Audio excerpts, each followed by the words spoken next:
चलो बताइए, लास्ट हमने चंद राजवंश में कौन कौन शासक पढ़े थे हमने, जरा बताइए मुझे। दीपचंद पढ़ा था एक, मोहनचंद दो, प्रद्युमन चंद तीन, फिर मोहनचंद चार।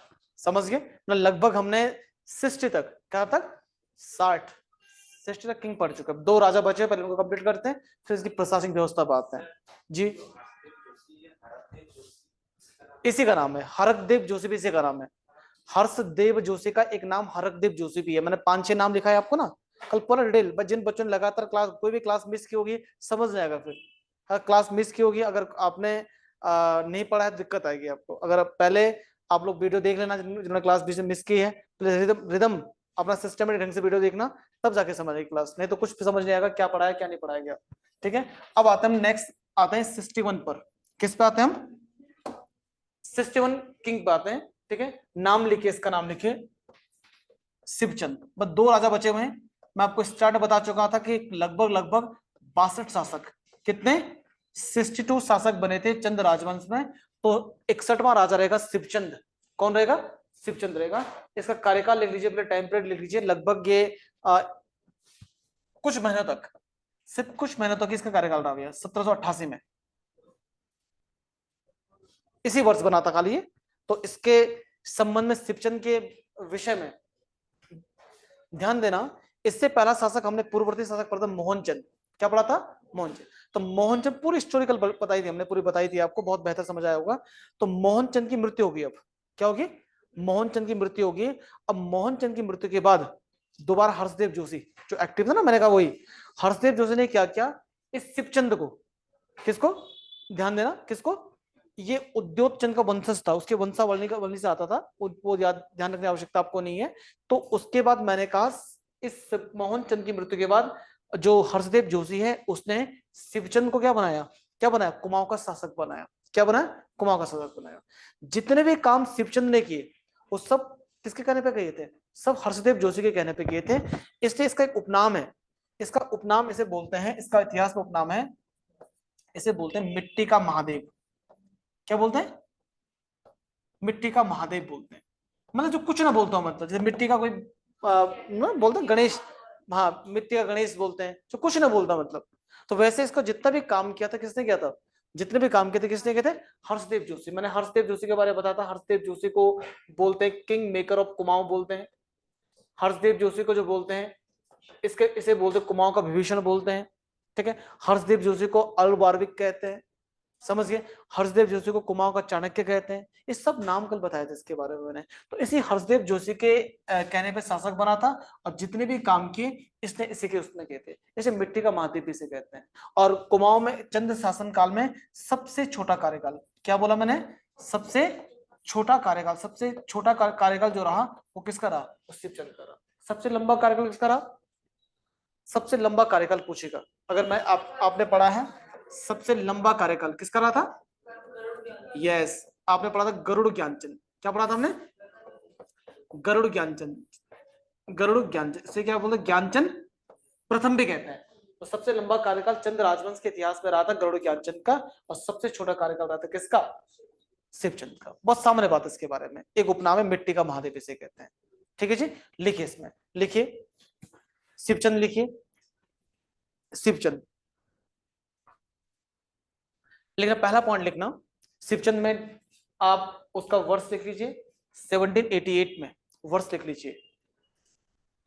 पहला पॉइंट लिखना इसमें, मोहनचंद की मृत्यु के पश्चात, मोहनचंद की मृत्यु के पश्चात,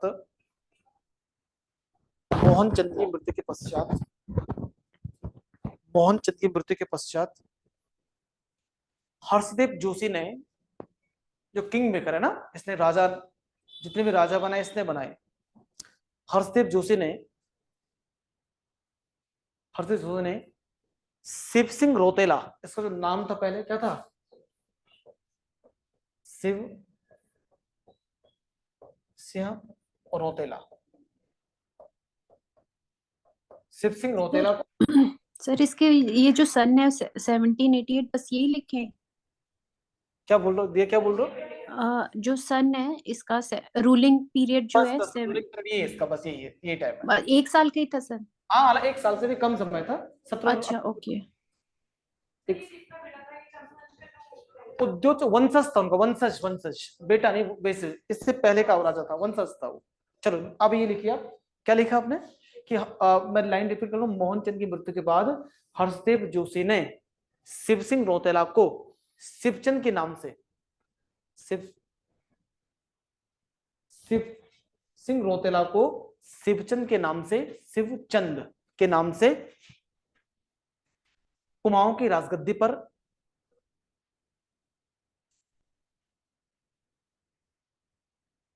कुमाऊं की राजगद्दी पर बैठाया बैठाया। फुल स्टॉप, आगे लिख। वह नाममात्र का शासक था, नामात्र से बोलो, नामात्र का शासक था। वह नामात्र का शासक था, जितना भी काम किया था हर्षदेव जोशी ने किया था, मतलब है वह नामात्र का शासक था। इसलिए इसलिए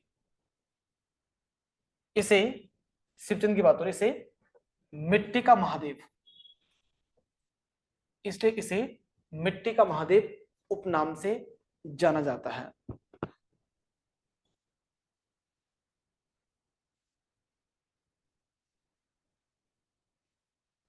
मिट्टी का महादेव कहा जाता है। ठीक है जी, पॉइंट समझ आया।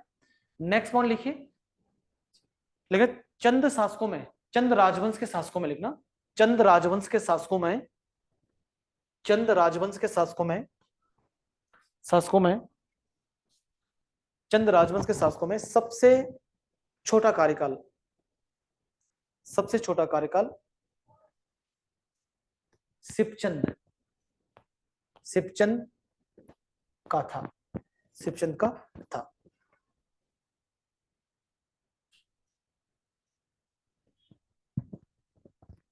बात समझ गए? अब समझना, अब हुआ क्या। अब इससे जो पहले हमने एक राजा पढ़ा था मोहन, क्या पढ़ा था हमने? मोहनचंद। क्या आपका? मोहनचंद। अब मोहनचंद का एक भाई था लाल सिंह, क्या नाम था? लाल सिंह। मोहनचंद का एक भाई था का लाल सिंह। अब लाल सिंह उसका भाई बदला लेगा अपने भाई का, अपने भाई का बदला तो लेगा ना वो, उसका भाई मर चुका पहले, मोहनचंद मर चुका है, तो बदले की भावना रहती थी आपका। तो मोहनचंद का भाई था लाल सिंह, तो लाल सिंह किससे बदला लेना चाह रहा था आपका? इस शिवचंद, और जो मेनली शासक था कौन, ये था हर्षदेव जोशी से आपका। तो इसने क्या किया, इस लाल सिंह ने, ठीक है, एक सरदार था, नवाब था रामपुर का, फैज उल्ला खां। तो लाल सिंह और फैज उल्ला खां दोनों की सेनाओं ने संयुक्त रूप से इन दोनों की सेनाओं पर, शिवचंद की सेना पर या इसकी कीजिए, इनकी सेना पर आपका राज्य पर क्या क्या आक्रमण किया, क्या धावा बोला, क्या बोला? धावा बोला। समझ गए? और कहते हैं इस युद्ध में ये हार जाता है, क्या पता, हार जाता है, शिवचंद भी हार जाता है और हर्षदेव जोशी भी आपका। तो ये बचाते बचाते, जान बचाते कहां भाग जाता, अब गढ़वाल क्षेत्र भाग जाता है, किसके पास? प्रद्युमन चंद के पास। कहां भागेगा? प्रद्युमन चंद के पास। बात समझिए? तो इस सर हाँ कुछ बोल रहे हो? सर ये मोहन चंद्र के बाद प्रद्युमन चंद्र बताया हुआ है शायद राजा, था ऐसा कुछ? मैंने कल आपको बताया था, कौन कौन बात कर रहा सुबह, मैंने कहा था कल देखो 58 नंबर बना था मोहनचंद, बना था जी एक बार 58 नंबर बना था, और एक बार बना था आपका 60वें नंबर बना, 2 बार बना। उसके घटनाक्रम जो जिन बच्चों ने कल क्लास पढ़ी वो समझ पाएगा उसको, है ना। 2 बार शासक बना था वो, 58 नंबर पर, 60 नंबर पर। कौन पूछ रहा? शुभम कुछ पूछ रहे हैं, क्या नाम है शुभम? हाँ शुभम। जी सर। कठित जी पूछिए, पूछिए क्या पूछना सर चाहते ये हो? प्रद्युमन चंद्र का कोई रोल नहीं था क्या राजा बनने में? किसका? वो हो गया, कल कल पढ़ लिया था हमने। सर पर ये मोहन चंद्र के बाद आए थे ना शायद। मैंने क्या, हाँ वो सही बोला आपने बिल्कुल। देखो मैं कह रहा हूं 58 नंबर पे कौन था? मोहनचंद। आप देखो ना, मैं अच्छा मैं कल से पूरी बात करता हूँ, कल जो राजा पढ़े थे, कल राजा पढ़ा था हमने दीपचंद। जी क्या पढ़ा था जी पहले? यहाँ देखो, कंफ्यूज मत होना। दीपचंद पढ़ा था हमने कल, एक राजा। जिन बच्चों ने कल क्लास पढ़ी होगी वो समझ पाएगा इससे, तो फिर भी आपकी सोलह के लिए बता लो, शुभम के कंफ्यूज दूर करने के लिए, एक दीपचंद पढ़ा था हमने, पढ़ा था हमने दीपचंद। अब दीपचंद, मैंने कहा दीपचंद का जो सेना दीवान था वो था शिवदेव जोशी। कौन था? था भाई, सेनापति दीवान था नहीं था? अब शिवदेव जोशी की मृत्यु होगी, मर गया बेचारा। इसके बाद इसके बेटे को, हर्षदेव जोशी। हर्षदेव जोशी को क्या बनाया गया? दीवान बनाया गया, मतलब मुख्य सेनापति बना, प्रधानमंत्री टाइप का बनाया गया। लेकिन क्या क्या दीपचंद की पत्नी, दीपचंद की पत्नी थी आपका कौन? श्रृंगार मंजरी। श्रृंगार मंजरी ने क्या किया? इसको हटा दिया और इसके स्थान पर उस नाम से मोहन सिंह रोतेला, मोहन सिंह रोतेला को क्या बनाया आपका? अपना दीवान बनाया, प्रधानमंत्री बनाया। अब उसने पहले तो दिल जीता इनका, राजा का भी और रानी का भी। अब बाद में दोनों को कैद कर लिया, कैद कर लिया तो सिराकोट के किले में तो चल बसा भैया, वहीं तड़पते तड़पते इसकी मृत्यु होगी और रानी को कैद कर लिया। बाद में इसके बाद ये मोहन सिंह रोतेला ही मोहन चंद के नाम से अगला शासक बनेगा 58 नंबर पर। क्या पे? 58 नंबर पर। अब ये भाग गया था, हर्षदेव जोशी भाग गया था। अब हर्षदेव जोशी क्या करेगा? अब उसके पास इतनी ताकत थी नहीं कि वो उस राज्य, उसको राज्य को जीत सके। तो ये निमंत्रण देता किसको? गढ़वाल के शासक को। उस समय प्रद्युमन शाह नहीं, ललित शाह, ललित शाह को निमंत्रण देता है। और ललित शाह अपनी सेना के साथ और अपने दूसरे बेटे को, 4 बेटे थे ना उसके, उनमें एक बेटा तो श्रीनगर में था जयकृत शाह, दूसरे नंबर का बेटा प्रद्युमन शाह, पराक्रम शाह, प्रीतम शाह। तो प्रद्युमन शाह को अपने साथ लेके आता है, अपने साथ आया, घमासान युद्ध हुआ, मोहनचंद और ललित शाह की सेना के बीच घमासान युद्ध हुआ। उस युद्ध को बोलते इतिहास में आपका बगवाली पोखर का युद्ध, अल्मोड़ा में हुआ था और 70-79 में हुआ था। इस युद्ध में क्या हुआ?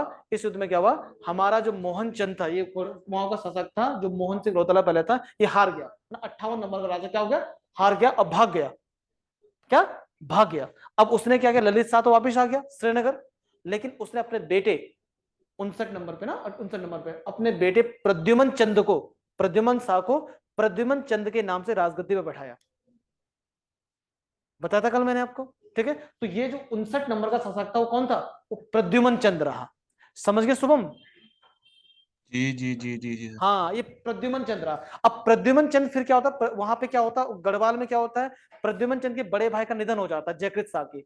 गद्दी खाली होगी, पैतृक संपत्ति, लोगों ने सलाह दी भाई कि आपकी पैतृक संपत्ति है उसको संभालिए आप। तो होता क्या कि पूरी पैतृक संपत्ति को संभालने के लिए वहां चले जाता है, कहाँ? गढ़वाल चले जाता है। यहाँ की जाकर किसको सौंप लेता है? हर्षदेव जोशी को। अब वो दोबारा, हरदेव जोशी ताक में था, वो दोबारा अटैक करता किस पर? आपको राजा क्या? मोहनचंद। बात समझ गए? तो इस प्रकार घटनाक्रम था, कल बताया था पूरा मैंने आपको। समझ गए ना? ये वो समझ पाएगा जिसने कल पूरा लेक्चर सुना होगा। ये तो भाई ब्रीफ है, ये 2 बार बना था ये राजा, एक बार 58 नंबर पे, एक पे 60 नंबर पे। चलो अब क्या लिखा था हमने? हम कुछ पॉइंट लिख रहे थे। हाँ बोलो। अच्छा, अगला पॉइंट लिख लें। लिखिए आपका, लिखिए मोहनचंद के भाई लाल सिंह ने, नेक्स्ट पॉइंट लिखिए इसमें, मोहनचंद के भाई लाल सिंह ने, मोहनचंद के भाई लाल सिंह ने रामपुर के नवाब, मोहनचंद के भाई लाल सिंह ने, लाल सिंह ने रामपुर के नवाब, नवाब फैज उल्ला खां, रामपुर के नवाब फैज उल्ला खां, रामपुर के नवाब फैज उल्ला खां की मदद से, की मदद से, की मदद से कोसी नदी के तट पर स्थित, कोसी नदी पे थी, अल्मोड़ा क्षेत्र राजधानी इनकी थी आपका। कोसी नदी के तट पर स्थित, कोसी नदी के तट पर स्थित चुकम नामक स्थान पर, इस स्थान का नाम है कोई, अल्मोड़ा में कोई स्थान पड़ता है, कोसी नदी के स्थान पर स्थित चुकम, अल्मोड़ा में ही स्थान है, राज्य में मतलब। चुकम नामक स्थान पर, चुकम नामक स्थान पर, स्थान पर शिवचंद तथा हर्षदेव जोशी की सेना को, शिवचंद तथा हर्षदेव जोशी की सेना को, शिवचंद तथा हर्षदेव जोशी की सेना को पराजित कर लिया, पराजित कर लिया, पराजित कर लिया, पराजित कर लिया। बात समझ गए बात? ठीक है। अब ये लिखाना की जरूरत है, वो कहां चले गया था? वो गढ़वाल चले गया। कहां पे? प्रद्युमन शाह के पास जाएगा ना, प्रद्युमन शाह ने तो उसे बनाया था प्रधानमंत्री। समझ गए? अब लास्ट शासक क्या होगा? बड़े समझ, ध्यान समझना। अब लास्ट किंग रहेगा इसका 62 नंबर का रहेगा, नाम है उसका महेंद्र चंद। इस वंश का लास्ट किंग रहेगा महेंद्र चंद। कार्यकाल लिख लीजिए इसका, ये 1788 से 1790 तक। पहले आप कार्यकाल डाल दीजिए, इसका टाइम पीरियड डाल दीजिए 1788 से 1790 तक, 1788 से 1790 तक। ठीक है, अब थोड़ा समझना। पहला पॉइंट इसके विषय में, मैं लास्ट या प्रथम राजा या लास्ट राजा के बारे में काफी बातें पूछी जाती हैं। पहली बात अपने महेंद्र चंद के बारे में ध्यान रखना है कि महेंद्र चंद इस राजवंश का अंतिम राजा था। क्या था? अंतिम। महेंद्र चंद और मोहन चंद कंफ्यूज मत होना, कई बार उसमें ऑप्शन मोहन चंद भी आता है, तो कंफ्यूज मत कर लेना। महेंद्र चंद लास्ट कौन था? मोहन चंद नहीं बोला मैंने, क्या बोला? महेंद्र चंद लास्ट आ सकता। पहली बात तो ध्यान देना। अभी महेंद्र चंद था कौन भाई? जो महेंद्र चंद जो था, ये और कोई नहीं बल्कि मोहन चंद का बेटा था। ये किसका बेटा था? मोहन चंद का बेटा। मोहन चंद का बेटा कौन थे? अभी जो मारा गया था पहले, मोहन चंद। और एक अभी नाम आपने सुना है, लाल सिंह। नाम सुना आपने? अभी नाम सुना आपने, लाल सिंह। किसका भाई था ये? मोहन चंद का भाई था। कहने का मतलब इसका चाचा था ये, इसका चाचा रहा होगा ना भैया। तो कहने का मतलब है लाल सिंह ने, जब लाल सिंह ने अभी देखा हमने, लाल सिंह ने जब फैजुल्ला खां की मदद से शिवचंद की सेना को पराजित किया, उसके बाद क्या किया उसने? अपने भतीजे, भतीजा कहूं ना मैं, कोई दिक्कत तो नहीं, अपने अपने भाई के बेटे मतलब महेंद्र चंद, अपने भतीजे को क्या बनाया? शासक बनाया। क्या बनाया? वो तो बूढ़ा हो चुका था, इसने क्या बोला मैं शासक क्या बनूंगा? अपने भतीजे को शासक बनाया, महेंद्र चंद को। ठीक है, कुमाऊं का शासक बनाया और खुद उसका प्रधानमंत्री बन गया। खुद क्या बन गया? प्रधानमंत्री। कहने का मतलब है ये लाल सिंह की मदद से ही, जो लाल सिंह अभी हम चर्चा जिसकी कर रहे थे, तो लाल सिंह की मदद से ही उसने अपने भतीजे, कहने का मतलब है मोहन चंद के बेटे को, ठीक है, उसका नाम था महेंद्र चंद, इसको क्या बनाया? कुमाऊं का राजा बनाया 1788 ईस्वी में। ठीक है, अब राजा बनता ठीक ठाक चल रहा था भैया, लेकिन मैंने कहा जो सबसे पीड़ित व्यक्ति था आपका, वो था हर्षदेव जोशी। वो कहां पहुंच चुका था? प्रद्युमन शाह के पास। प्रद्युमन शाह के पास चले गया, बोला कि भाई ये राज्यपाठ जो दिया था वो सब निकल गया हाथ से। अब उस समय वहां पे दिक्कत बहुत आई, दिक्कत गढ़वाल में। गढ़वाल में उसमें आपदाएं आई, भूकंप आए, गोरखाओं ने, मतलब गोरखाओं का आक्रमण बाद में हुआ, लेकिन आपदाएं, भूकंप बहुत आए वहां पर उस समय। ये परेशान था राजा हमारा। ठीक है, इससे कहा भाई जो भी करना तो खुद ही कर ले भाई, है ना। अब बार बार परेशान हो कि यहाँ मत आ जा, पहले भी आया था तो मदद की थी, लेकिन अब मेरी बस की नहीं है, मैं अपना राज्य संभालू, यही बहुत है। मतलब वो निराशा, उसको निराशा लौटना पड़ा वापिस। अब उसे लग गया भैया कि अब प्रद्युमन साहब भी मेरी मदद नहीं कर पाएगा। मैंने वही तो जाएगा पहले, वो मदद मांगने के लिए क्या किया जाए। अब इसने कहा क्या किया जाए भैया। ठीक है, इसकी बुद्धि बड़ी है ना, उठपटांग सी बुद्धि थी इसकी। इससे कहा कुछ नहीं हो पाएगा। इसने क्या किया, बगल पड़ोसी यहाँ पर है नेपाल, क्या आपका? नेपाल। इसने कहा छोड़ो, अब कहाँ जाते सीधे? नेपाल।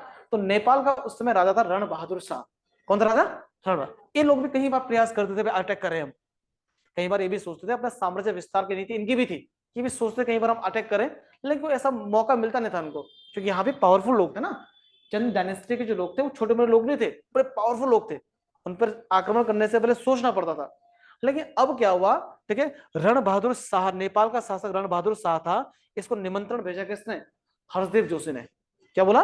निमंत्रण भेजा हर्षदेव जोशी ने कि भैया आप आइए, सारी राजपाट तो मैं बताऊंगा आपको कि कब आना, कितने बजे आना, क्या करना, कितनी सेना लानी है, कुछ सेना मेरे पास भी है, आप लोग आइए। समझ गए? और इन दोनों को भनक तक नहीं थी, लाल सिंह और ये तो आराम से, मतलब लाल सिंह और हर्षदेव महेंद्र चंद ये तो आराम से शासन कर रहे थे। लेकिन इसने क्या, वही दिमाग पत्र लिखकर, वो बैठा हुआ गढ़वाल में, वहीं से पत्र लिखकर आपको इसने बुला लिया। क्या पे?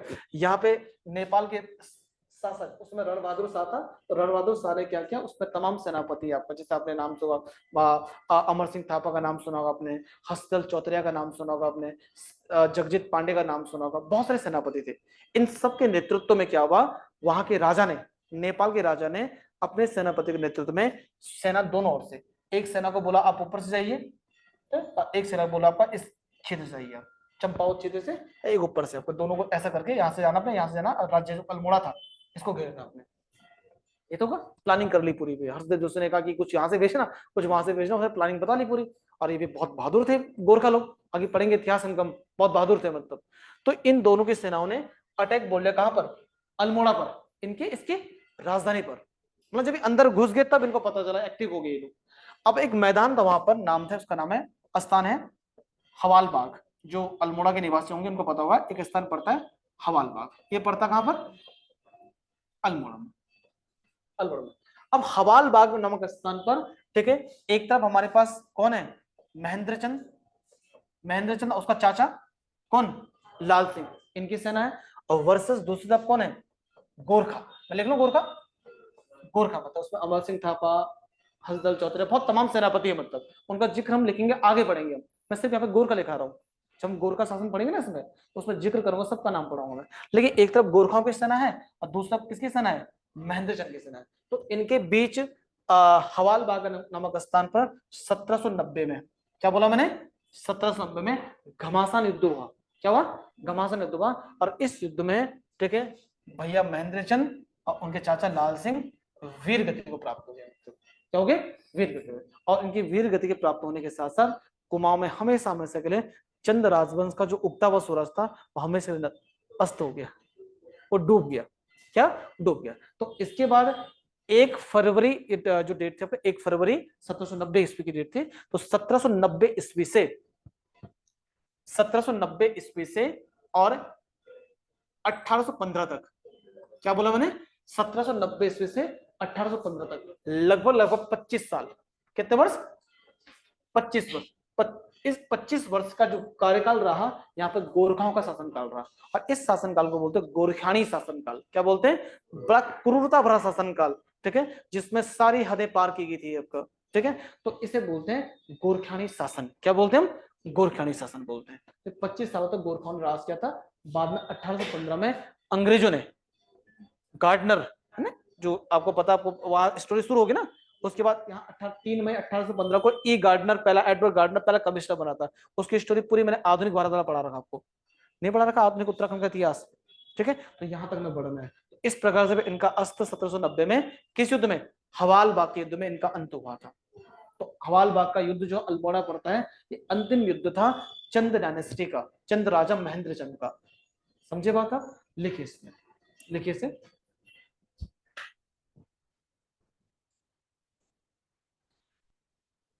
लिखिए, लाल सिंह ने, लिखिए पहला पॉइंट लिखिए, तो लाल सिंह ने मोहनचंद के पुत्र, मोहनचंद के पुत्र अर्थात अपने भतीजे, लिख लीजिए अपने हिसाब से, अर्थात अपने भतीजे मोहनचंद के पुत्र, मोहनचंद के पुत्र अर्थात अपने भतीजे महेंद्र चंद को, महेंद्र चंद को 1788 ईस्वी में, 1788 ईस्वी में, 1788 ईस्वी में, 88 ईस्वी में, सर 86, 88, 28, अच्छा sorry sorry sorry sorry sorry 1788, 1788 ईस्वी में, 88 ईस्वी में, लाइन में भूल ही गया आप बहुत ज्यादा अंग्रेजी और गणित वाले। 1788 ईस्वी में चंद वंश का शासक बनाया, चंद वंश का शासक बनाया, शासक बनाया। नेक्स्ट पॉइंट लिखिए इसमें, नेक्स्ट पॉइंट लिखिए, महेंद्र चंद चंद राजवंश का अंतिम शासक था। कई बार ये छोटी सी लाइन पूछी जाती है, महेंद्र चंद चंद राजवंश का, महेंद्र चंद चंद राजवंश का, महेंद्र चंद राजवंश का अंतिम शासक, अंतिम शासक था, अंतिम शासक था, फुल स्टॉप। इसी के शासनकाल में, इसी के शासनकाल में, इसी के शासनकाल में सरकार हर्षदेव जोशी ने, हर्षदेव जोशी ने नेपाल के शासक, इसी के शासनकाल में हर्षदेव जोशी ने नेपाल के शासक, नेपाल के शासक रण बहादुर शाह, नेपाल के शासक रण बहादुर शाह, नेपाल के शासक रण बहादुर शाह, नेपाल के शासक रण बहादुर शाह को कुमाऊं पर आक्रमण करने का, रण बहादुर शाह को कुमाऊं पर आक्रमण करने का, कुमाऊं पर आक्रमण करने का निमंत्रण, इन्विटेशंस जिसे न्योता बोलते हैं हम, निमंत्रण दिया, निमंत्रण दिया, निमंत्रण दिया। ठीक है जी। नेक्स्ट पॉइंट लिखिए 1790, 1790, 1790, 1790, 1790 ईस्वी में, 1790 ईस्वी में हवाल बाग, हवाल बाग लिखोगे आप ब्रैकेट में अल्मोड़ा, हवाल बाग स्थान पड़ता, अल्मोड़ा पड़ता, हवाल बाग ब्रैकेट में अल्मोड़ा, हवाल बाग के युद्ध में, हवाल बाग के युद्ध में, युद्ध में, युद्ध में गोरखाओं की सेना ने, गोरखाओं की सेना ने, गोरखाओं की सेना ने महेंद्र चंद की सेना को, गोरखाओं की सेना ने महेंद्र चंद की सेना को युद्ध में पराजित किया, युद्ध में पराजित किया, हरा लिया, मतलब डिफीट कर लिया, मतलब युद्ध में पराजित किया। Full stop. आगे लिखिए इस प्रकार 1 फरवरी, 1 फरवरी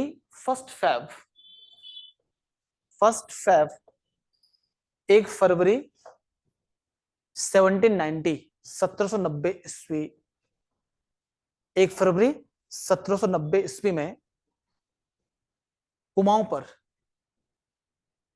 पर गोरखाओं का आधिपत्य हो गया, कुमाऊं पर गोरखाओं का आधिपत्य हो गया,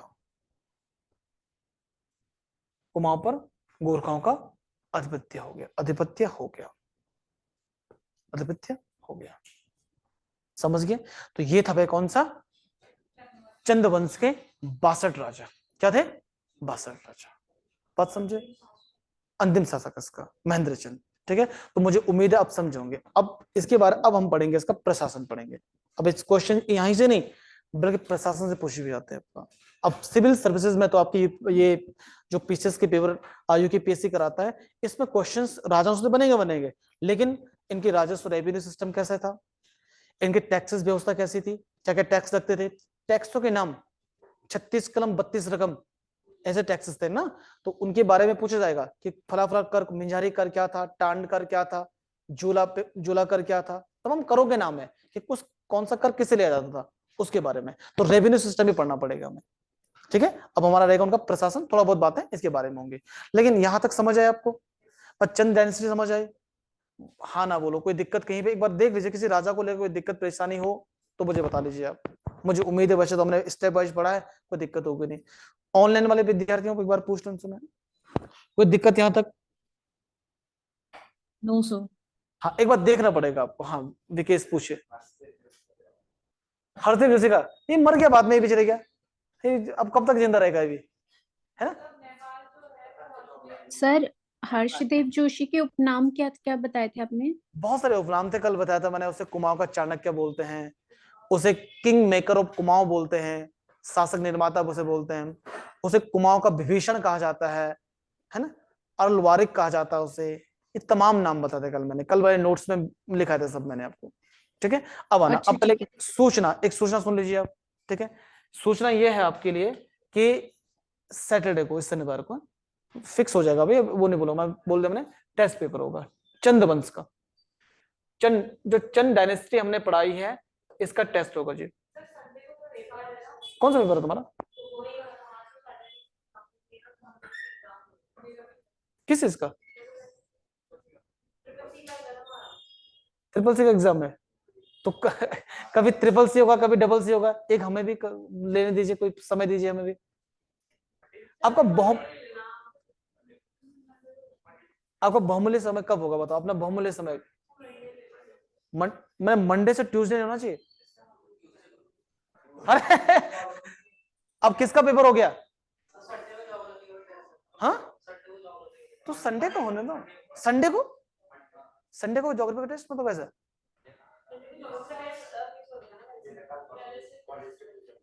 तो भैया ये बताओ तुम्हारा सब, ये बताओ तुम मुझे पहले, सब टेस्ट पहले से फिक्स है? मेरा टेस्ट मैं तुम पिछली बार वैसे हुआ था।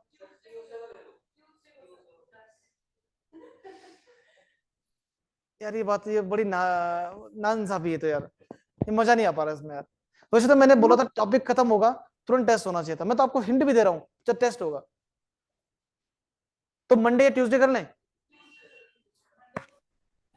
मंडे को आप नहीं आ पाओगे, बताओ श्रुति आप सर क्या? ट्यूसडे कर लो, लॉक करो ट्यूसडे को सर। ट्यूसडे? अरे विकेश, वाह, ये मतलब कभी भी करा लो, ये गबरू जवान है ना, ये कॉन्फिडेंस होना चाहिए बच्चों में। चलो ठीक है भैया, चलो आपने कहा है। हाँ मैं अभी मैडम था स्वाति मैम, मैम कब ले टेस्ट?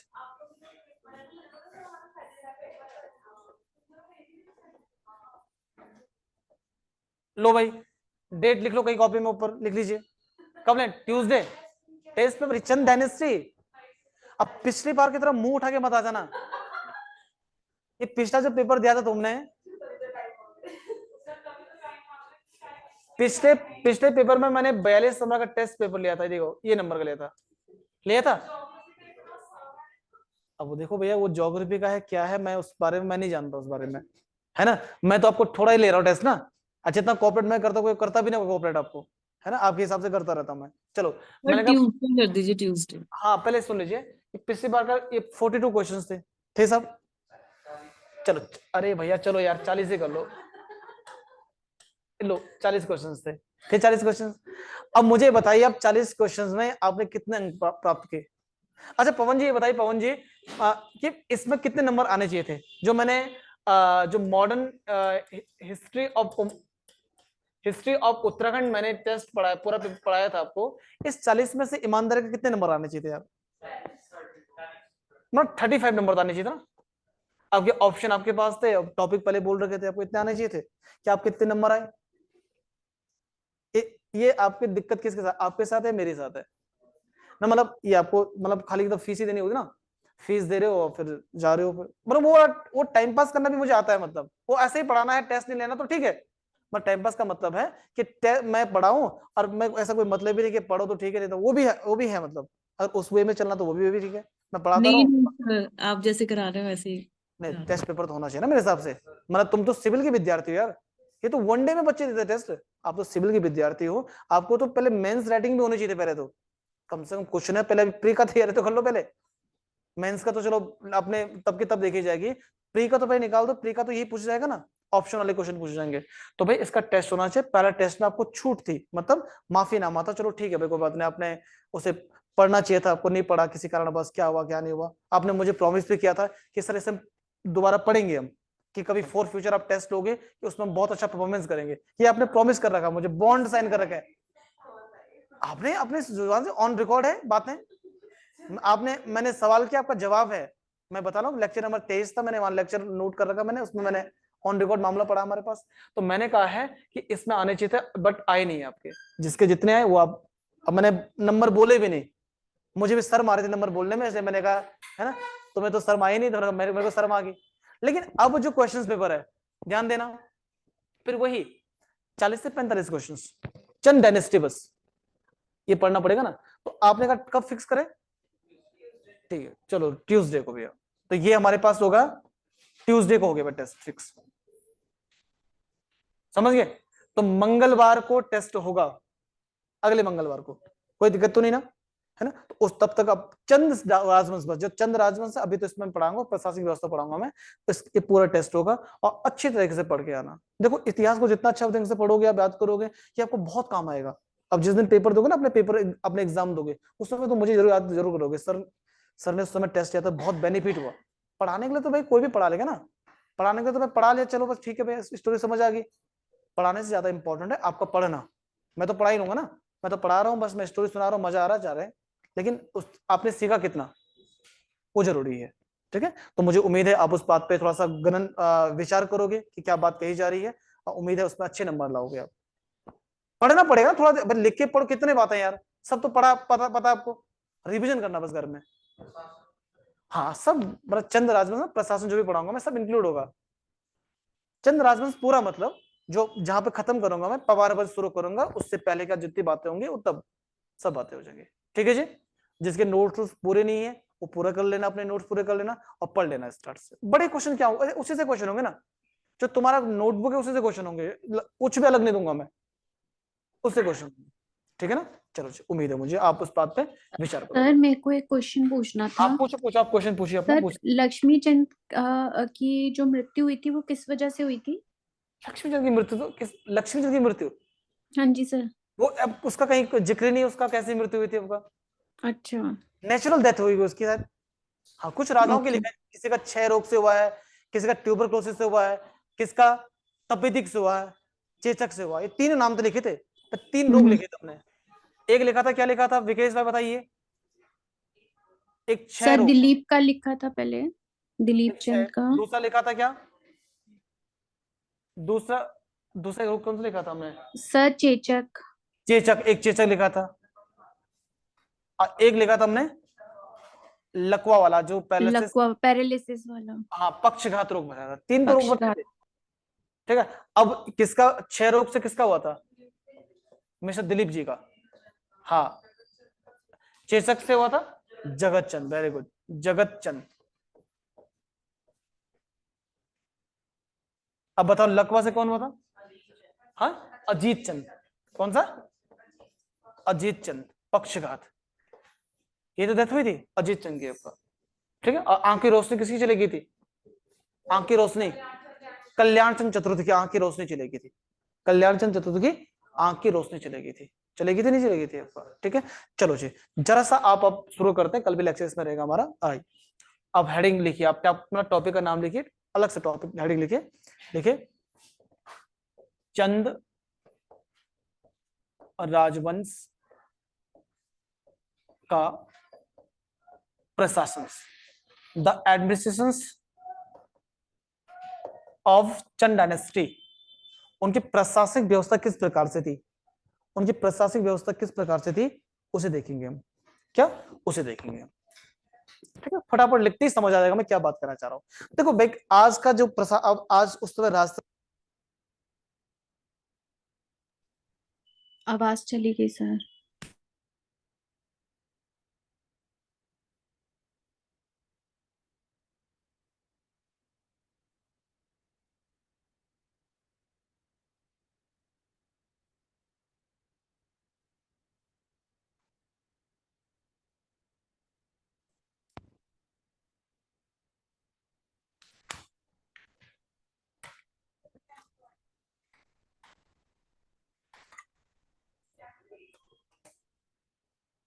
आइए सुनिए, पहले सुन लेना, प्रियंका मैम सुन लीजिए, आराम से कर लेना ऐसे काम, टेस्ट अभी बहुत दूर है। दिल्ली, अभी परेशान बहुत हो जाता तुम यार, परेशानी बहुत ज्यादा हो जाता तुम लोग, ऐसा क्यों होते हो? परेशान नहीं होना तुमने, तुमने तो, तुम जब अधिकारी बनोगे ऐसे परेशान हो जाओगे तुम तो है ना, उत्तराखंड कोई भी जिला नहीं चल पाएगा। थोड़ा सा आराम से पेशेंस रखिए यार। ठीक है, पर टेस्ट पेपर तो होंगे ना, जब पढ़ने आ रखे हो तो पेपर तो होंगे, वही कुछ श्योर है, उसी के लिए आ रखे हो, आगे भी एग्जाम होना है, जिससे नौकरी निकालनी तुमने, तो परेशान क्या होना, टेस्ट तो देने पड़ेंगे आपको। ठीक है, तो उम्मीद है मुझे, अच्छा आप उसको सोचिए, उसे विचार कीजिए। आइए फिर, मैंने कहा मैं बात कर प्रशासन की बात करो, वर्तमान में क्या है, लोकतंत्र हमारे पास है, सबसे ऊपर कौन होता है? राष्ट्रपति, प्रधानमंत्री। अब राष्ट्रपति प्रधानमंत्री अकेले तो काम नहीं करेंगे ना, उनके साथ क्या होता है, पूरा एडमिनिस्ट्रेशन होता है, मंत्रिमंडल होता है।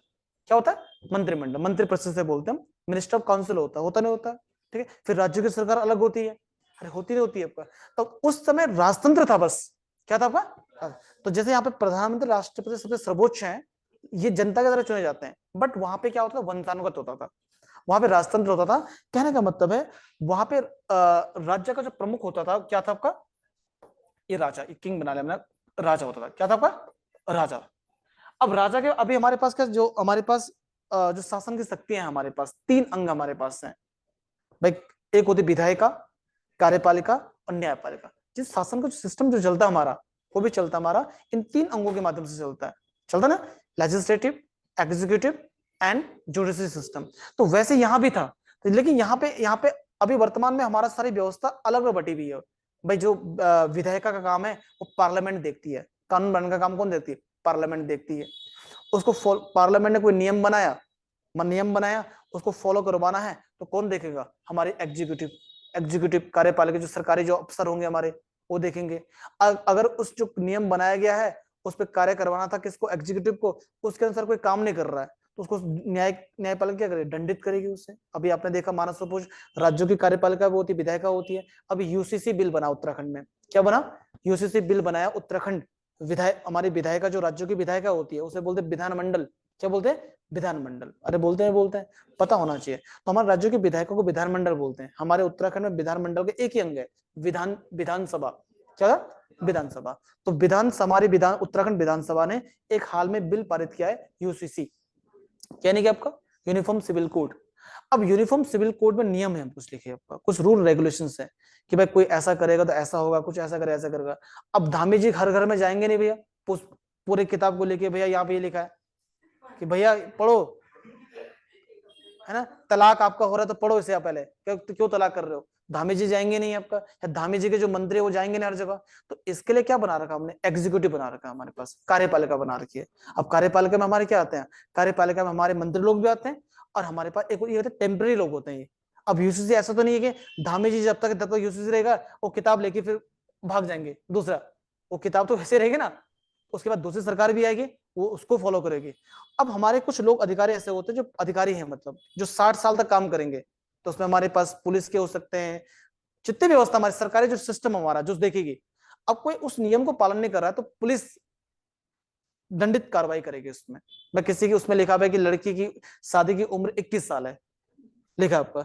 अब कोई अपनी बेटी की शादी 18 साल की उम्र में करा रहा, किसी ने कंप्लेन कर ली आपका, तुरंत पुलिस उस पर क्या करे? केस कर लेगी, मुकदमा दर्ज कर लेगी। तो पुलिस हमारी आपका that is a part of executive. ठीक है। अब वो अब उसका विधान है ना, तो उसको दंडित करेगी कौन? उन्हें क्या लेगी? चार्जशीट बनेगी, फिर उसको दंडित करेगी कौन? न्यायपालिका सजा सुनाएगी जो उसमें लिखा होगा। अब यूसीसी में उसमें लिखा होगा भाई यूसीसी की इस धारा में किसी ने 21 वर्ष से नीचे शादी कराई, 2 साल की सजा है, इतना लाख जुर्माना है, वो भरना पड़ेगा फिर। तो ऐसा अंग बना हुआ है। लेकिन इस समय तो इस प्रकार का है। लेकिन जब राजतंत्र हुआ करता था तो उस कहने का मतलब मेरा यह है कि राजा के पास ही विधायी शक्ति, क्या बोला मैंने? वो राजा के पास विधायी, जितने भी कानून बनाने की पावर थी आपका, वो राजा के पास थी भैया। राजा ने जो कह लिया वही होगा। राजतंत्र से तो बोलते हैं, एक राजतंत्र का मतलब जो राजा ने कहा वही होगा। हालांकि राजा के साथ भी अन्य कर्मकार लोग होते थे, उनका उसका भी मंत्री परिषद होता था। राजा की मदद करने के लिए मंत्री परिषद था, सेना नायक था, दीवान था, समझ गए? आपने देखा था सरदार, फौजदार, नेगी, उनके भी कर्मचारी थे राजा के। भाई किसी को सेना का दे रखा, किसी को अकाउंट का दे रखा, किसी को रेवेन्यू का दे रखा, सबको दे रखा। लेकिन मैंने कहा मदद तो वो लोग करेंगे, लेकिन मैंने कहा जो लास्ट हमारी विधायक की जो कानून बनाने की सबसे पावर होगी, सबसे बड़ी पावर होगी किसके पास? राजा के पास। राजा ने बोल दिया ये कानून बनेगा, मतलब जब कुछ बोले ना बोले फिर राजतंत्र से बोलते हम। तो विधायी शक्ति राजा के पास थी। उसके बाद कार्यपालिका, उस पर फॉलो कराना कुछ, उसको कार्यपालिका, एग्जीक्यूटिव पावर जो थी अभी वर्तमान में किसके पास है? सभी के पास है, बटी हुई है। लेकिन उस समय बटी तो थी, लेकिन लास्ट अंतिम पावर किसके पास थी?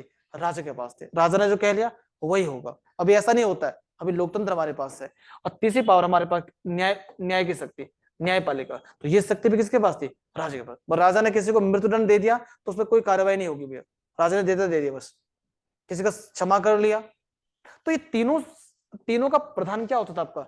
चंद राजवंश का क्या होता था? राजा होता था। मतलब जहां भी राजा रहेगा, वो चंद राजवंश हो, चाहे मौर्य काल पढ़ो, चाहे गुप्त काल पढ़ो, इतिहास में जो भी जहां भी राजतंत्र रहा होगा कि सारी पावर किसके पास होती थी? राजा के पास होते थे। आपने सीरियल तो देखे होंगे, अकबर देखा होगा आपने, आता था है ना अकबर के बारे में, कोई तो कोई सीरियल देखा होगा तुमने, ठीक, उसमें देखा होगा राजा जो कहेगा, आपने हिस्टोरिकल मूवी देखी होगी ना, राजा ने जो कह रहा वही होगा मतलब। तो यहाँ पे फर्क ये था कि लोकतंत्र में सब लोग चलाते लेकिन राजा यहाँ पे मेन होता था। तो हम बात कर रहे हैं कि प्रशासनिक व्यवस्था किस प्रकार से थी, कौन कौन लोग इसकी मदद करने के लिए थे। ठीक है, उनके बारे में कुछ बातें लिखेंगे इसमें। फिर उनकी राजस्व व्यवस्था कैसी थी उसे देखेंगे हम। तो कुल मिला के कहने का मतलब है 2 से 3 हेडिंग इसमें आएंगे, उसके भीतर हमें इसे समेटना पड़ेगा। ठीक है, लिखिए थोड़ा सा, टाइम को देखते हुए बात करना उचित नहीं ज्यादा। लिखिए पहला पॉइंट लिखना इसमें, पहले ये लिखना सिर्फ आप, मैं लिखा रहा हूं सीरियल वाइज लिखना।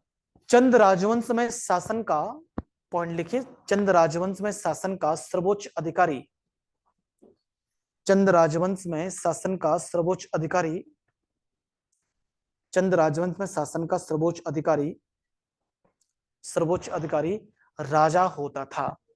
चंद राजवंश में शासन का सर्वोच्च अधिकारी राजा होता था, राजा होता था, बिल्कुल होता था नहीं होता। आप इस बात से सहमत हो? चलो बहुत बढ़िया, आपकी सहमति बहुत जरूरी है। ठीक है, फुल स्टॉप, आगे लिखिए। लिखिए नेक्स्ट, लिखिए अगला पॉइंट इसमें लिखिए आप। ठीक है, विधायी, विधायी मतलब जिसे बोलते हैं हम लेजिस्लेटिव पावर बोलते हैं, विधायी कॉमा कार्यपालिका, विधायी कॉमा कार्यपालिका, एग्जीक्यूटिव, एग्जीक्यूटिव पावर, विधायी कॉमा कार्यपालिका तथा न्यायिक शक्तियां, न्यायिक शक्तियों का प्रधान लिखना, न्यायिक जुडिशरी, जुडिशरी पावर, न्यायिक शक्तियों का प्रधान राजा होता था, न्यायिक शक्तियों का प्रधान राजा होता था, राजा होता था, होता था। ठीक है जी, नेक्स्ट पॉइंट आइए इसमें,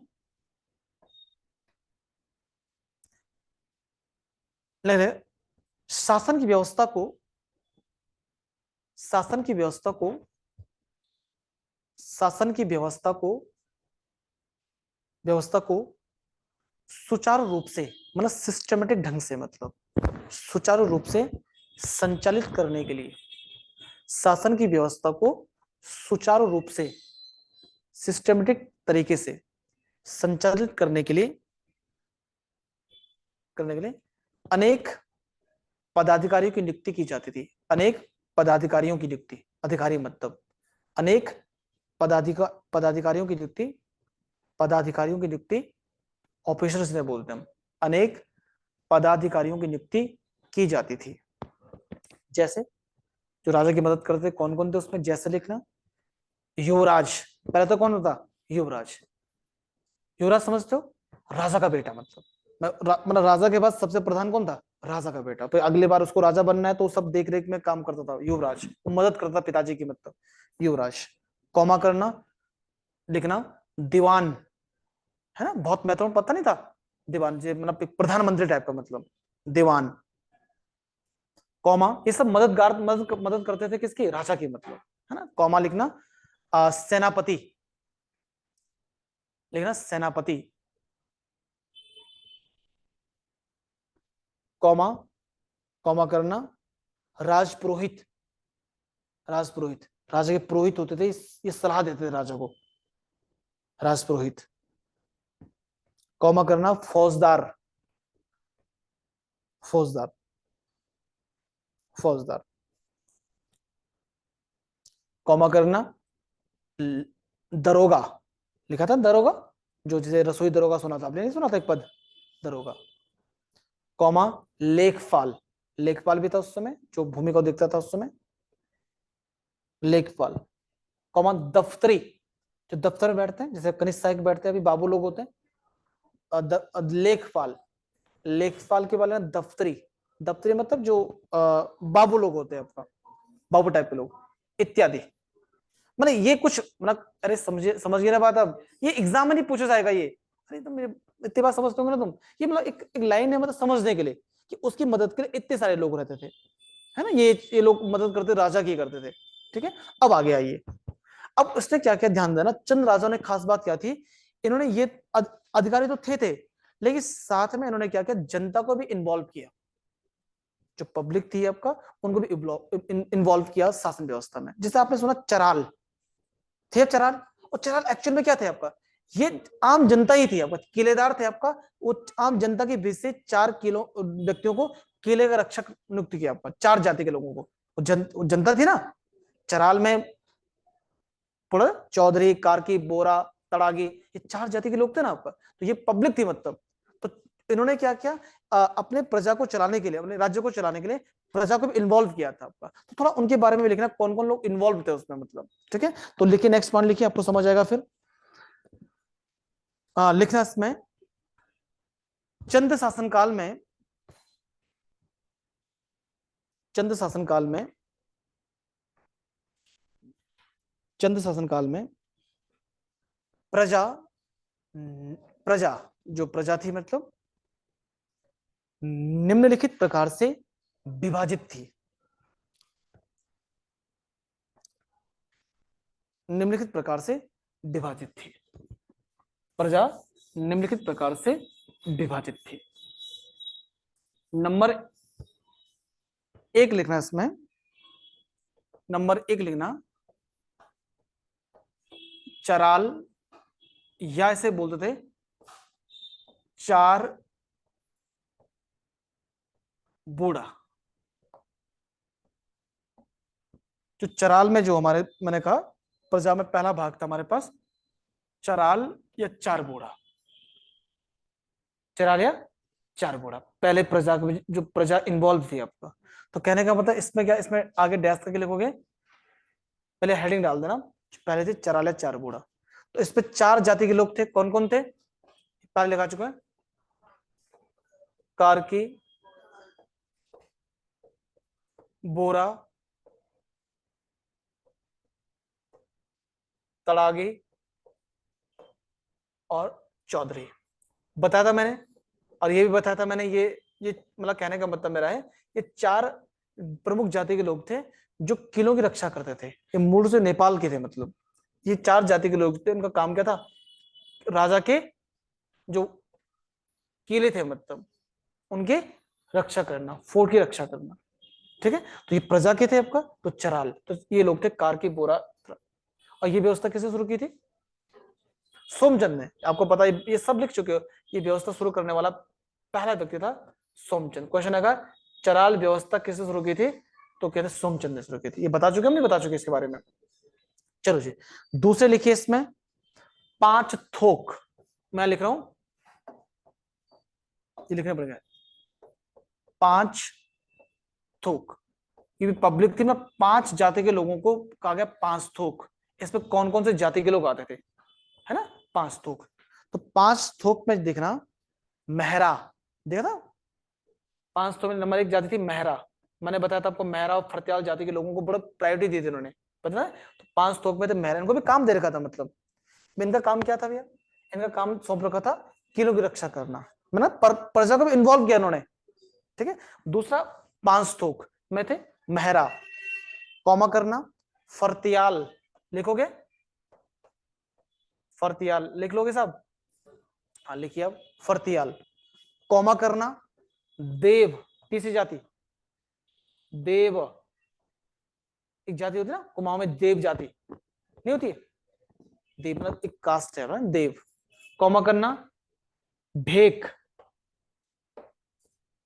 ढेक, देव के बाद ढेक है, जाति है भी, समझ गए, व्यक्ति का नाम नहीं है, हाँ ढेक। एक इसमें आपका करायत, करायत, करायत। सीधे बोलेगा कि 5 थोक में कौन से लोग नहीं थे, मतलब वो 4 ऑप्शन यहाँ के देगा, 3 ऑप्शन आगे देगा, 1 ऑप्शन ऊपर का देगा, समझ गए। तो मैं रिपीट कर लूं, मैंने कहा कि इनकी प्रजा का दूसरा भाग था 5 थोक।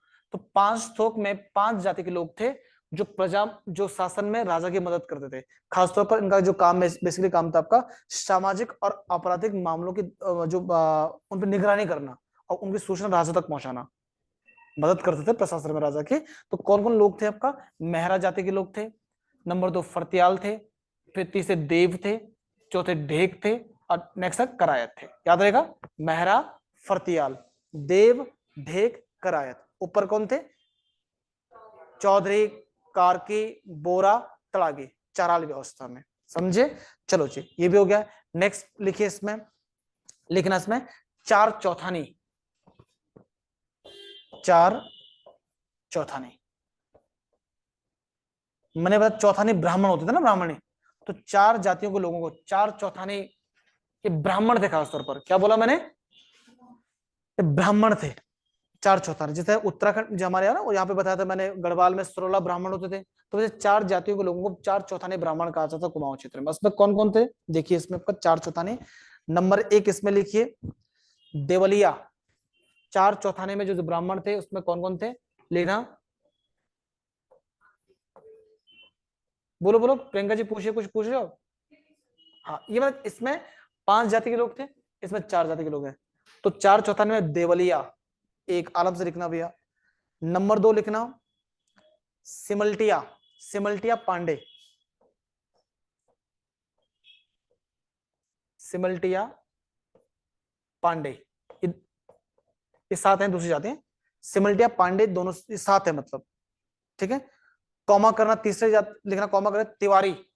4 चौथाने में तीसरा क्या होगा, तिवारी। तिवारी लोग भी 4 चौथाने ब्राह्मण। तिवारी नहीं होते जाते, तिवारी होते ना, ब्राह्मण होते ना, होते आपका। पांडे भी ब्राह्मण होते होंगे, होते ना होते आपका, ठीक है। और ये देवले भी ब्राह्मण होते होंगे, ठीक है, नाम बहुत। हाँ, कॉमा करना इसमें, फिर लिखना बिस्ट। अब बिस्ट भी 2 जगह आते हैं, बिस्ट कुछ राजपूत भी होते हैं और कुछ ब्राह्मण भी होते हैं। तो बिस्ट ब्राह्मण वर्ग वाला बिस्ट, मतलब कुमाऊं क्षेत्र में 2 प्रकार की जाति है बिस्ट टाइप का, एक बिस्ट कुछ टाइप का राजपूत और कुछ टाइप का ब्राह्मण। तो 4 चौथाने में जो ब्राह्मण वर्ग था, बिस्ट था, वो 4 चौथाने के उसमें रखा गया इसमें। बात समझे? तो मैंने कहा प्रजा का तीसरा भाग कौन सा था, 4 चौथाने। तो 4 चौथाने, 4 मतलब 4 चौथाने ब्राह्मण वर्ग था ये। तो 4 वर्ग, उनको भी काम दे रखा था भैया, किसी को कुछ काम दे रखा, उसको काम दे रखा, ठीक है। तो इसमें मैंने कहा पहले नाम पता होना चाहिए। पहले क्या, एक देवलिया जाति के लोग इसमें आते थे, दूसरा सिमल्टिया पांडे, 2, तीसरा क्या बोला मैंने आपका, तिवारी, और चौथा आपका बिस्ट। बात समझे? चलो जी नेक्स्ट, चलो जी नेक्स्ट देखिए। अब नेक्स्ट इसमें लिखना एक है 6 धरिया, मैं यहां लिख रहा हूं थोड़ा सा, चीज है ना, थोड़ा आपने जो चीज सुनी नहीं है थोड़ा सा उत्पलांग लगता है। अभी तो राजा महाराजा पढ़ रहे थे, इंटरेस्ट आ रहा था ना, अभी चीजें सुनी नहीं, थोड़ा लगेगा आपको पहले पहले, लेकिन पढ़ना पड़ेगा ना। अब एग्जामिनर हमारी इंटरेस्ट के हिसाब से कुछ नहीं पूछेगा कि भैया पवन जी को भैया इसमें इंटरेस्ट नहीं आ रहा, छोड़ो इस क्वेश्चन को। वो हमारे इंटरेस्ट के हिसाब से पढ़ना पड़ेगा हमें। कुछ रोचक बातें पढ़नी पड़ेंगी और कुछ रोचक भी नहीं होंगी, उनको रोचकता लानी पड़ेगी उसमें अपने हिसाब से। अब कैसे भी लाओ, ठीक है। अब आते 6, 6 में 6 6 मतलब धरिया। अब इसमें क्या क्या लोग थे भैया, थोड़ा उसको लिख लीजिए। 6 धरिया में लिखना कौन थे आपका, जोशी, ये ब्राह्मण वर्ग था आपका sir, Joshi comma Pant, Pandey, Pant Pandey, comma Jha, कोई जाति है झा, हाँ, कौमा भट्ट, अरे भट्ट जाति भी इसमें है ना। चलो जी, भट्ट, और एक था पाठक। मैं रिपीट कर लूं, जोशी, पंत, फिर पांडे, झा, तिवारी, भट्ट, हाँ सर तिवारी नहीं, झा भट्ट पाठक। सॉरी, 1 2 3 4 5 6 आपका, हाँ मतलब ये पाठक, आपको पाठक लिखा ना, लिख लिया आपने। 6, तो 6 दरिया में 6 जाति के लोग आते थे, मतलब कहने का मतलब और भी इसमें है, लिखाने की जरूरत सब नहीं है। तो मैंने कहने का मतलब इनका जो इन्होंने प्रजा को भी इन्वॉल्व किया है, उनको कुछ ना कुछ काम दे रखा था। ये कहने का मेरा तात्पर्य है कि युवराज भी था भैया, दीवान भी था, सेनापति का प्रधान भी था, फौजदार भी था, दफ्तरी था, लेखपाल था, सब थे। लेकिन इसने का इससे काम नहीं चलेगा, हमें प्रजा को भी इन्वॉल्व करना पड़ेगा, प्रजा का भी इन्वॉल्व करना पड़ेगा, उनका विश्वास जीतना पड़ेगा। अरे ये लगा लीजिए 888 से और 1790 तक कितने साल हो गया, आप लगा अनुमान लगा कितने साल हो गया आपका। इतने सालों तक उन्होंने आपको, इतने सालों तक आपको लगभग 1000 वर्ष लगा लीजिए आप, लगा लें 1000 वर्ष। 1000 वर्षों तक कुमाऊं पे शासन किया जिन लोगों ने, तो उसमें क्या राजा की भूमिका थी, प्रजा के हित पे उन्होंने काम किया, तभी तो उन्होंने रखा होगा। जब उन्होंने प्रजा को इन्वॉल्व किया होगा, 1000 वर्ष तक किसी राजा का चलना, मतलब राजवंश का चलना पॉसिबल नहीं है। और डेफिनेटली कहीं ना कहीं उनको प्रजा को भी उन्होंने क्या जनहितैषी कार्य किए होंगे, प्रजा के हित पर काम किए होंगे, प्रजा को इन्वॉल्वमेंट किया होगा। अब अनुमान लगा ना आपका, तभी तो चला होगा शासन। अब लगा प्रजा ने कभी धोखाधड़ी नहीं की, बहुत कम समय ऐसा था जब प्रजा ने धोखाधड़ी की। प्रजा ने, आपने देखा हो कहीं राजा ऐसा समय भी आया कि खसों ने अटैक किया था यहाँ पर, तभी प्रजा ने ही दोबारा चंद्र राजवंश को दोबारा रिबिल्ड किया, पुनर्स्थापित किया था। तो जनता बड़ी डेडिकेटेड थी, ठीक है। बहुत कम चांसेस से देखेंगे जब जनता ने विद्रोह किया था, तो कुछ खास बात हो गई है। जैसे आपने इसके समय बालो कल्याण चंद के पहले जो उसका पिता था राजधानी लेके आया था, प्रयास किया था, है ना। उसके समय एक दाऊद खान को बनाया था, उसने अपना सेनापति बनाया था उसके समय। थोड़ा सा जहां पे थोड़ा दिक्कत आई होगी वहां पे प्रजा ने विरोध किया होगा, वरना प्रजा ने हमेशा क्या एक जनहितैषी काम किए थे। प्रजा ने साथ दिया था, किसका? राजा का साथ दिया था। बात समझे बात है? तो ये था उनकी प्रशासनिक व्यवस्था का पहला पार्ट। क्या बता? पहला पार्ट। अब मुझे बताओ आगे पढ़ाना या अब नेक्स्ट डे देखें हम? कल देखें क्या था? मैं ये भी मदद करते थे, मतलब वही, मतलब ब्राह्मण मदद करना, कुछ ना कुछ एडवाइस करना राजा को। सर जी जी हाँ। सर वो क्षेत्रपाल क्या होता था? क्या चीज? क्षेत्रपाल भी होता था शायद कुछ। अच्छा, क्षेत्रपाल क्या होता था आपको बता, अगर क्षेत्रपाल जी आपको बता लो मैं।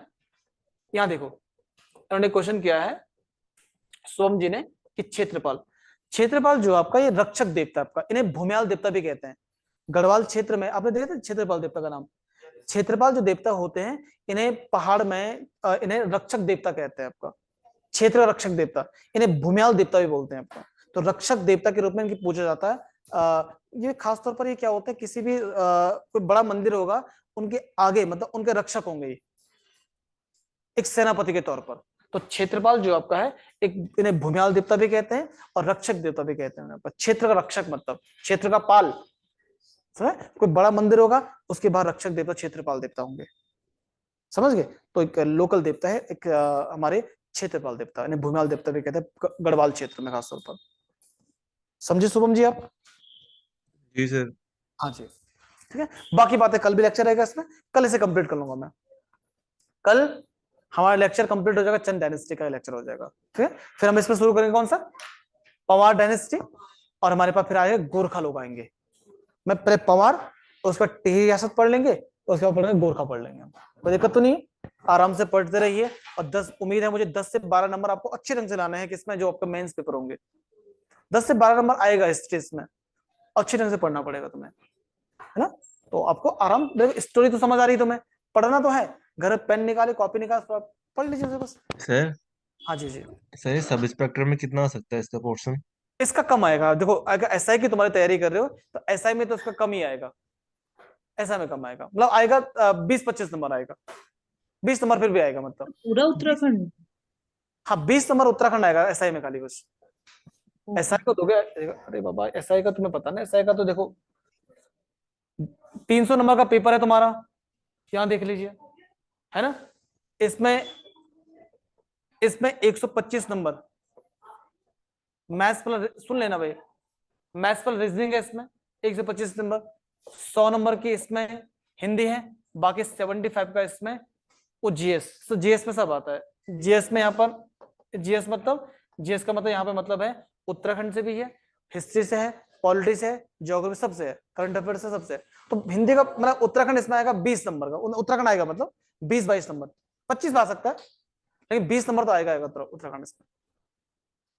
ऐसा का सिलेबस 300 नंबर का ना, अगर वो भरोगे तो उसमें तुम्हें मैथ्स और हिंदी देखनी पड़ेगी। और कुछ पूछना शुभम आपको, किसी को पूछना हो, किसी फॉर्म को लेकर पूछना हो, फॉर्म भर रहे हो आप अभी अपने योग्यता के हिसाब से, फॉर्म भी आ रखे आजकल, मैं आपको बता लूं, मैं किसी को टेक्निकल डिप्लोमा कर रखे कोई, है ना, वो अभी फॉर्म आ रखे 250 पद अभी ग्रुप। अरे तुम देखते नहीं आप, अकाउंट वाला तो सेक्रेटरी वाला तो आ ही रखा, उसके बाद भी कल इलेक्ट्रीशियन वाला परसों ही फॉर्म आया है, 250 से अधिक पद हैं, अपने योग्यता के हिसाब से भर लीजिए। बैंकिंग कर रखा आपने, मैं सॉरी अकाउंट का कोई है आपका जो कॉमर्स है, नहीं कॉमर्स, इकोनॉमिक्स है आपकी, किसी की है, जिनकी जिनकी इकोनॉमिक्स है आपका, वो फॉर्म भरिए भाई। बच्चा उन जगह ज्यादा निकलोगे आप जहाँ पे पर्टिकुलर कोई योग्यता मांग रखी है, वहां पे भीड़ कम होती है। अब जनरल पेपर में सब लोग भरते हैं, समझ गए। अब एसआई का पेपर जनरल पेपर है, तो सब भरेंगे। अब अकाउंट में भरोगे जिनका अकाउंट भरा पड़ा होगा, जिन्होंने कॉमर्स होगा, तो अभी एक हाई कोर्ट कलर का फॉर्म निकल रखा, उसमें भी निकल रखा। तो जो देखो फॉर्म, जो भी आप सिविल की तैयारी करो, कुछ भी कर रहे हो, लेकिन जो भी फॉर्म आते भरो, छोड़ो मत उसे। उत्तर प्रदेश और यूपी में फॉर्म आएंगे, उसे भरो, पीसीएस आता है, लो पीसीएस आता है, उसे भरो। तो जहां आप जा सकते हो, ट्रैवलिंग कर सकते हो, फॉर्म भरते रहोगे। फॉर्म भरोगे, पेपर जब तक दोगे नहीं तब तक समझ नहीं आएगा, तभी तो पता चलेगा मुझे क्या गलतियां हो रही मुझसे, समझ गए। तो फॉर्म जितने आ रखे आज बैठो, ठीक है, सरकारी रिजल्ट.com पता होगा ना, सरकारी रिजल्ट.com पे जाइए और उसमें सारे फॉर्म रहते हैं, उसमें जो जो फॉर्म है एक तरफ से स्टार्ट। हाँ मजाक नहीं कर रहा हूँ, फॉर्म आने बंद हो जाएंगे कुछ समय बाद, 2-4 महीने सुनसान रहेगा माहौल, समझ गए। देश में चुनाव है, राज्य का चुनाव भी नहीं है, पूरे देश का चुनाव है, लोग आचार संहिता लग जाएगी, कोड ऑफ कंडक्ट लग जाएगा, समझ गए। उस दौरान कोई भी नई घोषणाएं, विज्ञप्ति, वो कुछ नहीं हो पाएंगे। हालांकि जो विज्ञप्ति पहले आ चुकी है उनके पेपर हो सकते हैं, लेकिन नहीं, लोक लुभावने कुछ भी प्रॉमिस नहीं करेगी सरकार। यूपीएससी का रखा, हाँ यूपीएससी का भर लेना, भरा नहीं, हाँ भर लेना, मतलब सारे फॉर्म भरने हैं आपने भाई। तैयारी पढ़ने की तैयारी कर रहे हो या फिर एग्जाम की तैयारी कर रहे हो, तो एग्जाम भरने हैं। ये भी तो पूछा अपने से कि पढ़ने क्यों आ रखे हो आप, है ना, एग्जाम की तैयारी करने आ रहे हो, तो एग्जाम जितने भी हैं फॉर्म भर लेना अपने। कई बच्चे तो खाली पढ़ते रहते, फॉर्म भरते नहीं है, पता लगता नहीं वो क्या हो रहा क्या नहीं हो रहा, सब भरो ना। ग्रुप ए से लेकर सिविल से लेकर अब ग्रुप सी, जो भी फॉर्म आ रहे हैं, अभी तुम्हें नौकरी चाहिए भैया, सब भरने। सर ये बीकॉम वाला जो आपने बताया वो किस डिपार्टमेंट में है? कौन सा पेपर, कौन सा वाला? सर जो आपने बताया ना अभी कॉमर्स बीकॉम वाला जो आपने ये बताया। अभी आप फॉर्म ऐसा करूंगा, मैं ग्रुप पे भेज दूंगा, मैं आप देख लेना। वैसे तो उसमें बहुत सारी पोस्ट हैं, उसमें किसी में कॉमर्स मांग रखा है, किसी में इकोनॉमिक्स मांग रखा है। होता क्या है कि जब जैसे तुम फॉर्म भरो, इकोनॉमिक्स हमारे पास है, जैसे फॉर्म भरोगे, अब नया सॉफ्टवेयर लॉन्च होगा, आपको पता होगा, जैसे आपने अपनी योग्यता भरी, तुरंत आपको हट जाएगा, जो फॉर्म आपके लायक होगा वो टिक मार लेगा, बाकी हट जाएगा वो। अब नए सिस्टम पे आ गया ना, लेकिन योग्यता तो होनी चाहिए ना। अब आपके पास बीए है, अब वहां भर लिया तुमने फॉर्म, तो वहां कुछ भी टिक नहीं आएगा, फिर बोलो भैया पहले फॉर्म भरो। मतलब एक आध विषय आपकी इकोनॉमिक तय मांग रखी है, तो वहां भरोगे, तो जो आपकी काबिलियत के हिसाब से आपने जब अपना अपना एजुकेशन वाला डालोगे, उसमें रिक्रूटमेंट में डालोगे, वो अपने आप बता लेगा। तो देखना उसमें आप, अभी 2-3 लगातार फॉर्म निकल रहे हैं, लगातार फॉर्म निकल रहे हैं, किसी में कम पद हैं लेकिन लगातार निकल रहे हैं फॉर्म, इसमें तो बहुत ज्यादा है। तो मैं बता रहा हूँ, रोजाना आप कल भी देखो, कल भी फॉर्म निकला था, परसों भी निकला था, रोजाना फॉर्म निकल रहा है आजकल, जहां भी निकल रहे हैं उनको भर रहे, अपनी क्वालिफिकेशन देखो, जहां पे तुम्हारी है उसको भरते रहो, फॉर्म छोड़ना मत भैया अभी, है ना। एक दिन बैठ के जम के फॉर्म भरने का काम करो, ठीक है। थैंक यू वेरी मच, आज के लिए मिलते हैं आपसे।